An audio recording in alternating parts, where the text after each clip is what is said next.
சுவாமியே சரணமையப்பா.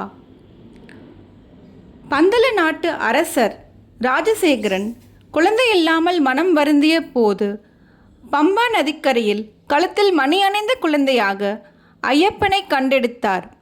குழந்தை இல்லாமல் இருந்த ராஜாவுக்கு பகவானே குழந்தையாக வந்துள்ளார் என்று எண்ணி அந்த குழந்தையை அரண்மனைக்கு கொண்டு வந்து மணிகண்டன் என்று பெயரிட்டு வளர்த்தார்.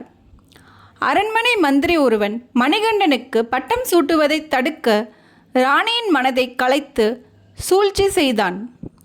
ராணிக்கு தீராத தலைவலி என்றும் காட்டுக்கு சென்று புலிப்பால் கொண்டு வந்தால் மட்டுமே குணமாகும் என்றும் வைத்தியர்கள் மூலம் கூற வைத்தான். மணிகண்டன் அது சூழ்ச்சி என்று அறிந்தும் அவதார நோக்கம் நிறைவேறுவதற்காக புலிப்பால் கொண்டு வருவதாக கூறி காட்டிற்கு புறப்பட்டார். அங்கு ஐயப்பன் மகிஷியுடன் போர் செய்து அவளை வதம் செய்தார். மகிஷி சாப விமோசனம் பெற்று ஐயப்பனை அடையும் ஆவலை தெரிவிக்க ஐயப்பன் பிரம்மச்சாரிய விரதத்தை கடைபிடிப்பதற்காக அவர் இருக்கும் இடத்திற்கு இடப்பக்கத்தில் மாளிகைப்புறத்து அம்மனாக வீற்றிருக்க அருள்பாலித்தார். மகிஷியை வதம் செய்த பின்னர் தேவர்கள் அனைவரும் புலிகளாக மாற மணிகண்டன் புலிமேல் ஏறி அரண்மனைக்கு திரும்பி வந்தார்.